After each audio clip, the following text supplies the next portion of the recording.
How are you? Assalamu alaikum. Alaikum salam wa rahmatullah. Amanyago. Nzima mtana lukago Sara, mama wa Adil Kayongo. Nebaza Katondo lokubanga omwana wange awezezza 1 year. Naye Pamela webale kubeerawo ku birthday ye. Adil, how are you? Hi. Manyagana nabikira okugana ono omwana. Ddala gana. Jangu munnange nonze nga tebangana naawe. Naawe jangu.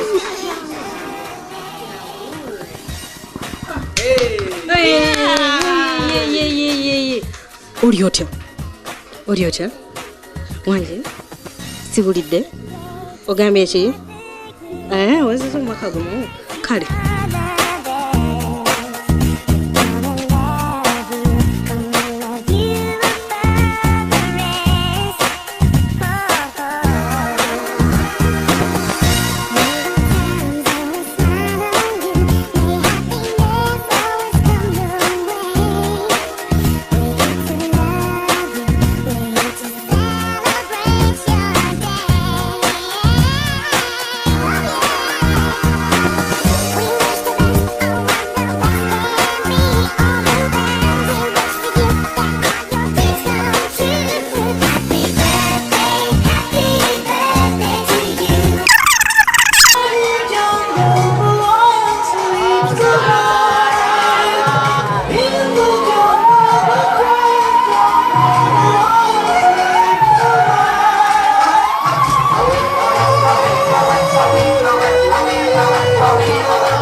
Ndoza birthday zaffe ozirabye tubadde wano ewa Lubega ate era side eri netugenda koko ne wa Adil naye nga aweza omwaka gumu nenga sawa zino ngenda kubanga nkusibula kubanga akadde kandeka nenga sinaba kugenda abazadde abamu bamami ne daddy naddala bamami mmanyi tugulire engoye nyimpi abaana abato bannange bantumye ne baŋŋamba nti mubagulire koko ku ngoye mpanvuwanvuko olumu bagulire engoye nyimpi nga mutufu naye alaba nga atalwagadde naye nga atalina kyakola olwokuba mami yaluguze naye nga nkwagaliza olunaku oluggi sinkane nate olw'omukaaga olujja tovaawo.